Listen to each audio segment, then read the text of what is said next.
আজকে নতুন আরেকটা রেসিপি নিয়ে এসে গেছি। এটা হলো এঁচোড়ের রেসিপি। তো এখন তো এঁচোড়ের দিন এসে গেছে।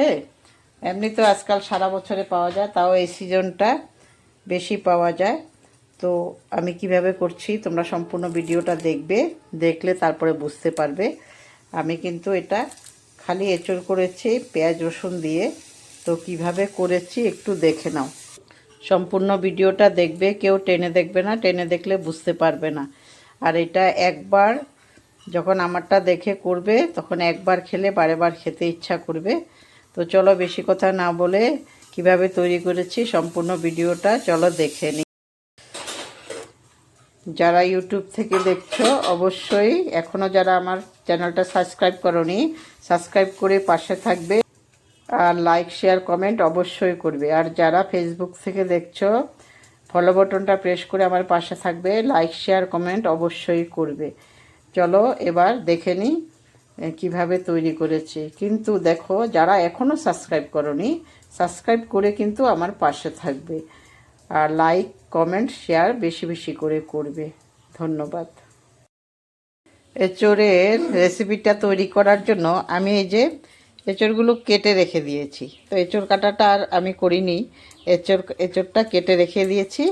আর এখন আমি এগুলোকে একটু গরম জলে দিয়ে সিদ্ধ করে নেব। এত না, হালকা তোমার সিদ্ধ করতে হবে, বেশি করলে আবার ভালো লাগবে না। জল গরম হয়ে গেছে, আমি এখন দিয়ে দিচ্ছি এঁচোড়গুলো।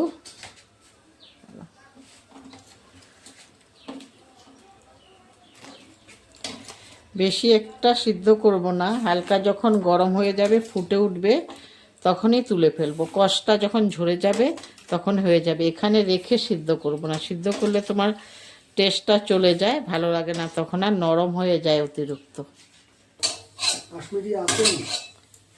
এঁচোড়টা সিদ্ধ হতে হতে আমি এদিকে মশলাটা করে নিচ্ছি। মশলা করার জন্য আমি এই যে লঙ্কা নিয়েছি 4টা। তোমরা তোমাদের যেরকম ঝাল খাও ওই হিসাব করে দেবে। আর এই যে আদা দিচ্ছি, আদা অত একটা লাগবে না, এই আদাটুকু দিচ্ছি। তারপরে দিয়ে দিচ্ছি পেঁয়াজ, এখন রসুন দিয়ে দেব। এই কয়টা জিনিস দিয়ে আমি এগুলোকে গ্রাইন্ড করে নিচ্ছি। আলুগুলো এখন ভেজে নেব, তেলটা গরম হয়ে গেছে।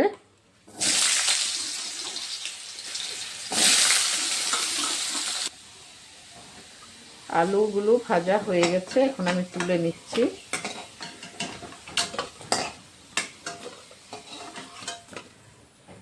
এখন এই তেলের মধ্যে আর একটু তেল দিয়ে আমি এঁচোড়গুলো ভাজি করে নেব। একটু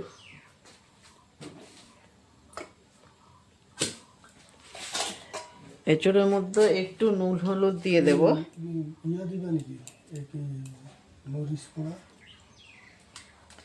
একটু নুন হলুদ দিয়ে নিচ্ছি, দিয়ে একটু ভেজে নেব এগুলোকে। আর সবগুলো একসাথে দেব না, অল্প অল্প করে দেব।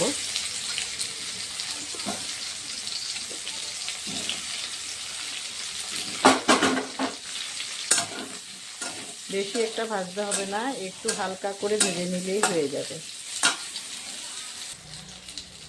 এগুলো ভাজি হয়ে গেছে, এখন আমি এগুলো তুলে ফেলছি। বাকিগুলো এইভাবে আমি ভেজে নেব। প্রথমে একটু যদি আগে ভেজে নাও না, খুব টেস্ট হয়। তোমরা একটু ভেজে নেবে আগে, তখন ভালো হয় খেতে। বাকিগুলো আমি এইভাবে ভেজে নিচ্ছি। সব এঁচোড়গুলো ভাজা হয়ে গেছে। এখন আমি আবার কড়াইয়ের মধ্যে তেল দিয়ে দিয়েছি। এই তেলের মধ্যে আমি কিছু পেঁয়াজ কুচনো দিয়ে দেব, কারণ এটা আমিষ হবে। আমি পেঁয়াজ রসুন দিয়ে করছি। কুচনো কিছু দিলাম, আর এই যে একটু বড় সাইজের একটু দিয়ে দিলাম। এগুলোকে একটু ভেজে নেব। এখন আমি একে একে মশলাগুলো দিয়ে দেব। আমি যে গ্রাইন্ডারে মশলা করে নিয়েছিলাম আগে, পেঁয়াজ রসুন আর আদা কাঁচা লঙ্কা, এখন ওগুলি প্রথমে দিয়ে দিচ্ছি।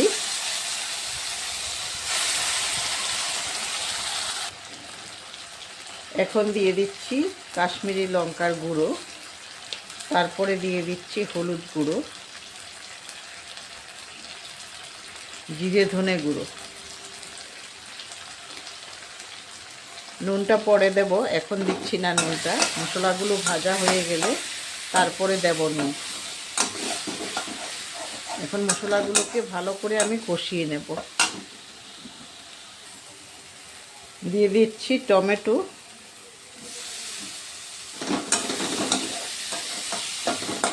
তারপরে তেজপাতা, সব কিছু মিলিয়ে ভালোভাবে কষিয়ে নিচ্ছি।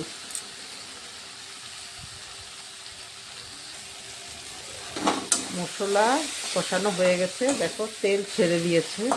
তো তোমরা কিভাবে বুঝবে মশলা কষানো হয়ে গেছে? যখন দেখবে মশলার থেকে তেল ছেড়ে দিয়েছে তখনই বুঝবে যে মশলাগুলো কষানো হয়ে গেছে। এখন আমি এঁচোড়ে আর আলুগুলো দিয়ে দেব। এগুলো দিয়েও একটু কষিয়ে নেব। আর নুনটা দিয়ে দেব। এখন নুনটা পরিমাণ মতো দিয়ে দেব, তোমরা যতটুকু করছো ওই হিসাব করে দেবে। তো এই জন্য আমি আগে দিইনি মশলার মধ্যে, এখন দিয়ে দিচ্ছি। তো এগুলো দিয়েও আমি এখন কষিয়ে নেব ভালো করে।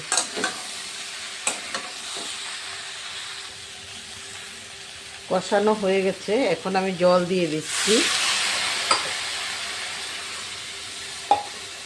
জল পরিমাণ মতো দিয়ে ঢেকে দেব, তাহলে হয়ে যাবে।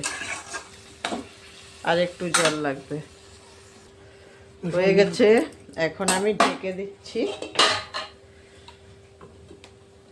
ঢাকা অবস্থায় হয়ে যাবে।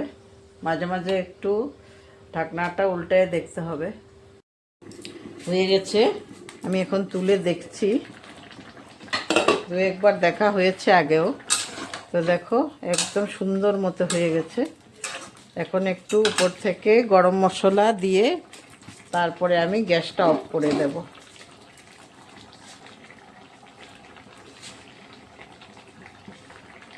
একদম মাংসর মতো লাগবে, খালি মাংসটা থাকবে না, হাড্ডি থাকবে না, আর পুরোটা একদম টেস্ট কিন্তু মাংসর মতোই হবে।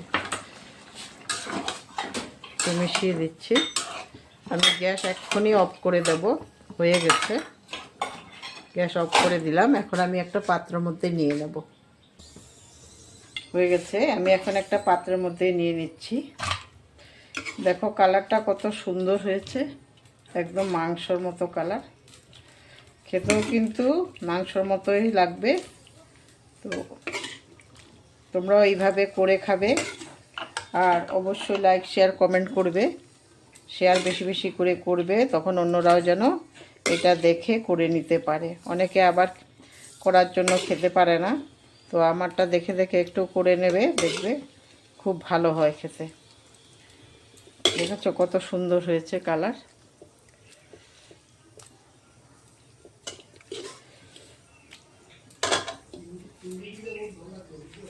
সম্পূর্ণ ভিডিওটা দেখার জন্য সবাইকে অনেক অনেক ধন্যবাদ।